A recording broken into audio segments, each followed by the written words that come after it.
হুজুরগো কথা ভাইরাল করতে চায় না, হুজুরগো কথা মানুষ পর্যন্ত পৌঁছাতে চায় না। আজকের এই প্ল্যাটফর্ম, এই যে মিডিয়ার মঞ্চটা, সারা বাংলাদেশের মানুষ দেখুক, নেগেটিভ পজিটিভ মন্তব্য আসুক। মসজিদ আছে, প্রত্যেকটা মসজিদ রমনার মতো যদি মাঠের মধ্যে মসজিদ হয়, ওই যে রমনার মতোই ওই পার্কেও সিগারেট খাওয়া যাইব না, ওই পার্কে গাঁজা খাওয়া যাইব না, ওই পার্কেও মাগিবাজি করণ যাইব না। যদি রমনার মতো মসজিদ হয়, শহীদ জিয়া উদ্যানের মতো যদি ওই মাঠে মসজিদ হয়, ওই মাঠের মতো এখানে গাঁজা থাকবে। এখন বলেন গাঁজা কারা খায়, কেন বন্ধ হয় না বলতে পারেন? কেন বন্ধ হয় না জানে না, কইতে ডরে। আমি কি ডরাইতেছি?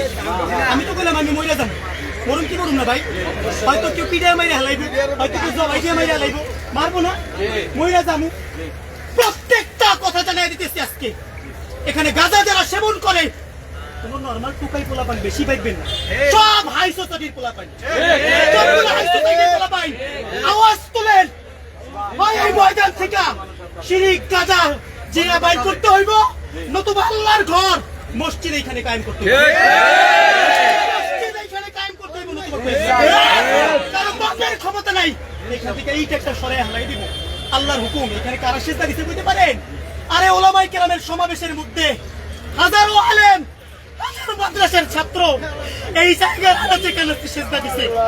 ওলামায়ে কেরাম এটা ভুলেছেন না, ওলামায়ে কেরামের সিজদা এইখানে ওইখানে সব জায়গায় দিছে।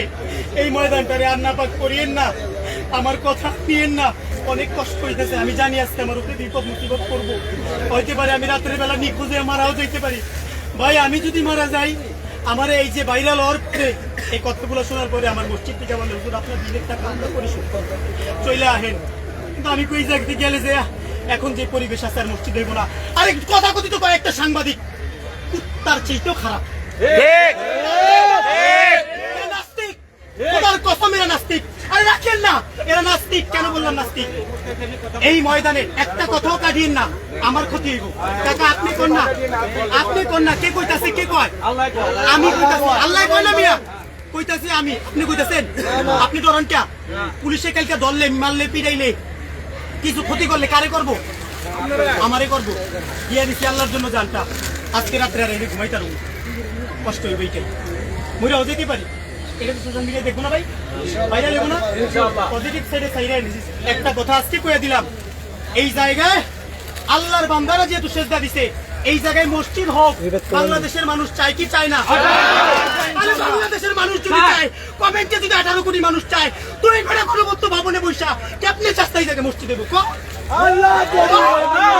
শিশু পার্কের ভিতরে মসজিদ, মসজিদ শিশু পার্কের ভিতরে বউ রাইখা, ওয়াইফ রাইখা নামাজ পড়তে। আরে শিশু পার্ক তো দূরের কথা, কাছ থেকেও যাইতে পারে না ডরে। বউর কানের গয়নাটা নাকি চুরে লয়ে যায়, বউর কানের গয়নাটা জানি ডাকাইতে চিন্তাই করে লয়ে যায়, ডরে বউ থেকে নামাজ পড়তে যায় না। এই জায়গায় যদি মসজিদ হয়, ঘুরতে আইলে বউরে করবো এই জায়গায় বসো, মসজিদে বসার জায়গা আছে, আমি নামাজটা পড়ে যাবো। খারাপ লাগছে কথা? আজকে রাইতে মরে যাবো, এটাই কইলাম। তারা এক কাতার সোজা করি, 3 কাতার হলে 3 কাতার, একজনও নামাজ বাদ দিবেন না। যারা নামাজ বাদ দিবেন, মনে করবো যে এরাই আসলে দুর্নীতিবাজ।